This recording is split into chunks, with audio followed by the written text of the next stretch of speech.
আকাশবাণী খবর পড়ছি প্রবাল বন্দ্যোপাধ্যায়। এখনকার বিশেষ বিশেষ খবর। প্রধানমন্ত্রী নরেন্দ্র মোদী বলেছেন, গত কয়েক বছরে ভারতের স্বাস্থ্য পরিকাঠামো মজবুত হয়েছে। সবকা সাথ সবকা বিকাশ, সাধারণ মানুষের আকাঙ্ক্ষা পূরণ শীর্ষক ওয়েবিনারে বক্তব্য রাখতে গিয়ে প্রধানমন্ত্রী একথা বলেন।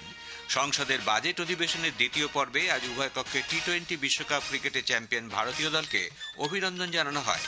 বিরোধীদের হইহট্টগোলের জেরে লোকসভার অধিবেশন বেলা 3টে পর্যন্ত মুলতবি। বিদেশমন্ত্রী ডক্টর এস জয়শঙ্কর বলেছেন, সরকার পশ্চিম এশিয়ায় উদ্ভূত পরিস্থিতির দিকে নজর রাখছে। নাগরিক সুরক্ষা ও নিরাপত্তা সুনিশ্চিত করা সরকারের অগ্রাধিকার। মুখ্য নির্বাচন কমিশনার জ্ঞানেশ কুমারের নেতৃত্বে কমিশনের ফুল বেঞ্চ আজ পশ্চিমবঙ্গের স্বীকৃত রাজনৈতিক দলগুলির সঙ্গে বৈঠক করেছে। ক্রীড়া ও যুব কল্যাণ মন্ত্রক আয়োজিত বিকশিত ভারত যুব সংসদ কর্মসূচির দ্বিতীয় পর্বের আজ সূচনা হয়েছে। আসছে বিস্তারিত খবরে। প্রধানমন্ত্রী নরেন্দ্র মোদী বলেছেন, গত কয়েক বছরে ভারতের স্বাস্থ্য পরিকাঠামো মজবুত হয়েছে। সবকা সাথ সবকা বিকাশ, সাধারণ মানুষের আকাঙ্ক্ষা পূরণ শীর্ষক বাজেট পরবর্তী ওয়েবিনারে বক্তব্য রাখতে গিয়ে প্রধানমন্ত্রী বলেন, মানুষের আকাঙ্ক্ষা পূরণ কেবলমাত্র আলোচনার বিষয়বস্তু নয়, তা বাজেটের মূল ভিত্তি ও সরকারের দায়বদ্ধতাকে সূচিত করে। প্রতিষেধক ও সার্বিক স্বাস্থ্যের দিকে নজর রেখে সরকার কাজ করে চলেছে বলে উল্লেখ করে তিনি বলেন, দেশের অনেক জেলায় বহু নতুন মেডিকেল কলেজ তৈরি হচ্ছে। আয়ুষ্মান ভারত প্রকল্প, আরোগ্য মন্দির, স্বাস্থ্য পরিষেবা দেশের গ্রামগুলিতে ছড়িয়ে দেয়া হচ্ছে। भारत आज प्रिवेंटिव और होलिस्टिक हेल्थ के लिए एक विशाल विजन पर काम कर रहा है। पिछले कुछ वर्षों में देश का हेल्थ इंफ्रास्ट्रक्चर मजबूत हुआ है। सैकड़ों जिलों में नए नए मेडिकल कॉलेज खुल गए हैं। आयुष्मान भारत योजना, आरोग्य मंदिरों के माध्यम से स्वास्थ्य सेवाओं की पहुंच गांव गांव तक बढ़ाई गई है। তিনি বলেন, ভারতের যোগা ও আয়ুর্বেদ সারা বিশ্বে জনপ্রিয়তা অর্জন করেছে। हमारे योग और आयुर्वेद पूरी दुनिया में पॉपुलर हो रहे हैं। आप सभी इसके विभिन्न पहलुओं पर संवाद अवश्य करेंगे, लेकिन एक अहम विषय जिसका मैं जिक्र करना चाहूंगा वो है केयर इकोनॉमी। आने वाले दशक में देश में सीनियर सिटीजन्स की संख्या तेजी से बढ़ेगी। इसके अलावा आज वर्तमान में दुनिया के कई देशों में केयर गिवर्स की भारी मांग है। इसलिए अब हेल्थ सेक्टर में लाखों युवाओं के लिए नई स्किल आधारित रोजगार के नए अवसर तैयार हो रहे हैं। সংসদের বাজেট অধিবেশনের দ্বিতীয় পর্ব আজ শুরু হয়েছে। লোকসভায় সকাল 11টায় অধিবেশনের শুরুতে সদ্যপ্রয়াত শিলংয়ের সাংসদ এবং ভয়েস অব দ্য পিপল পার্টির নেতা ডক্টর রিকি অ্যান্ড্রু জে সিংকনের প্রতি শ্রদ্ধা জ্ঞাপন করা হয়। কুমারী সুশীলা থ্রিডিয়া, দেবী বক্সিং, পূর্ণমাসী রাম এবং কেপি উন্নিকৃষ্ণনের প্রতি সদস্যরা শ্রদ্ধা জ্ঞাপন করেন। বেলা 12টার পর ফের সভার কাজ শুরু হলে আইসিসি পুরুষদের টি-20 বিশ্বকাপে নিউজিল্যান্ডকে হারিয়ে চ্যাম্পিয়ন ভারতীয় দলকে অভিনন্দন জানানো হয়। লোকসভার সভাপতি জগদম্বিকা পাল বলেন, ভারতের এই জয় দেশ জুড়ে ব্যাপক উৎসাহ ও উদ্দীপনার মধ্যে দিয়ে উদযাপন করা হচ্ছে। তিনি বলেন, পুরো টুর্নামেন্ট জুড়ে ভারতীয় দল দক্ষতা এবং শৃঙ্খলা প্রদর্শন করেছে। এদিকে বিরোধীদের হই হট্টগোলের জেরে লোকসভার অধিবেশন বেলা 3টে পর্যন্ত মুলতবি হয়ে গেছে।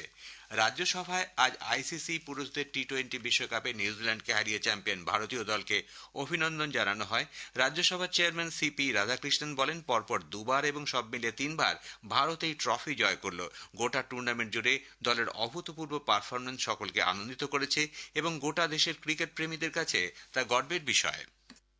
With India having won the previous edition as well, the achievement is even more historic. Yes, India has become the first host nation ever to win the ICC Men's T20 World Cup, making this accomplishment truly special for the country. The team's outstanding performance throughout the tournament has brought immense joy and pride to millions of cricket lovers. বিদেশমন্ত্রী doctor S Jaishankar আজ রাজ্যসভায় পশ্চিম এশিয়ার পরিস্থিতি নিয়ে বক্তব্য রাখেন। সদস্যদের অবহিত করে তিনি বলেন, সরকার পশ্চিম এশিয়ার উদ্ভূত পরিস্থিতির দিকে নিবিড়ভাবে নজর রেখে চলেছে। সংশ্লিষ্ট মন্ত্রকগুলি বর্তমান অবস্থায় কার্যকর ব্যবস্থা সুনিশ্চিত করতে সমন্বয় রেখে কাজ করছে। পরিস্থিতির জটিলতা প্রসঙ্গে শ্রী জয়শঙ্কর বলেন, সরকার নাগরিকদের সুরক্ষা ও নিরাপত্তা সুনিশ্চিত করতে অগ্রাধিকার দেয়।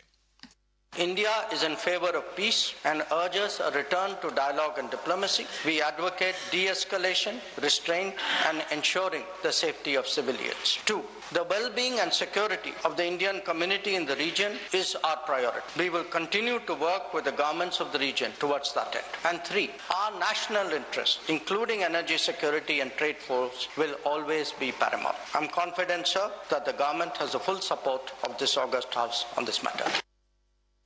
রাজ্যসভায় আজ পশ্চিম এশিয়ার সংঘর্ষ নিয়ে বিদেশমন্ত্রী জয়শঙ্করের বিবৃতি দানকালে বিরোধীদের আচরণে ক্ষোভ প্রকাশ করেছেন সভার নেতা জেপি নাড্ডা। তিনি বলেন, কংগ্রেসের আগ্রহ বিতর্কে অংশগ্রহণ করা নয়, শুধুই নৈরাজ্য সৃষ্টি করা। বিরোধীরা আলোচনায় অংশগ্রহণে উৎসাহী নয় বলে মন্তব্য করে শ্রী নাড্ডা বলেন, তারা কেবলই সভা বানচাল করতে চায়। এই প্রসঙ্গে সংসদের বিগত অধিবেশনে বিরোধীদের একই ধরনের আচরণের দৃষ্টান্ত তুলে ধরেন তিনি। গত ডিসেম্বরে নির্বাচনী সংস্কার, মহাকাশ কার্যক্রম নিয়ে আলোচনার সময় বিরোধীরা ওয়াকআউট করে। খবর শুনছেন আকাশবাণী থেকে। আমাদের সংবাদ শোনা যাবে ইউটিউব চ্যানেল আকাশবাণী সংবাদ বাংলা, ফেসবুক ও ইনস্টাগ্রাম আকাশবাণী সংবাদ কলকাতা এবং এক্স হ্যান্ডেল এআইআর নিউজ কলকাতাতে। আসন্ন বিধানসভা নির্বাচনের প্রস্তুতি খতিয়ে দেখতে পশ্চিমবঙ্গে আসা মুখ্য নির্বাচন কমিশনার জ্ঞানেশ কুমারের নেতৃত্বে পূর্ণাঙ্গ বেঞ্চ আজ এ রাজ্যের স্বীকৃত রাজনৈতিক দলগুলির সঙ্গে বৈঠক করেছে। রাজারহাটে আয়োজিত ওই বৈঠকে জাতীয় স্তরে স্বীকৃত 6টি দল বিজেপি, বিএসপি, সিপিআইএম, কংগ্রেস, আম আদমি পার্টি ও এনপিপি এবং আঞ্চলিক দল তৃণমূল কংগ্রেস ও ফরওয়ার্ড ব্লকের প্রতিনিধিরা অংশ নেন। কমিশনের প্রতিনিধিরা আজ আইন বলবৎকারী সংস্থাগুলির নোডাল অফিসারদের সঙ্গে বৈঠক করবেন। পাশাপাশি নির্বাচনের প্রস্তুতি পর্যালোচনা করতে তারা রাজ্য পুলিশের আইজি, বিভিন্ন রেঞ্জের ডিআইজি, পুলিশ কমিশনার, জেলা নির্বাচনী আধিকারিক ও পুলিশ সুপারদের সঙ্গে আলোচনায় বসবেন। রাজ্যসভায় আসন্ন দ্বিবার্ষিক নির্বাচনে বিহার, ওড়িশা ও হরিয়ানার জন্য বিজেপি কেন্দ্রীয় পর্যবেক্ষক নিয়োগ করেছে।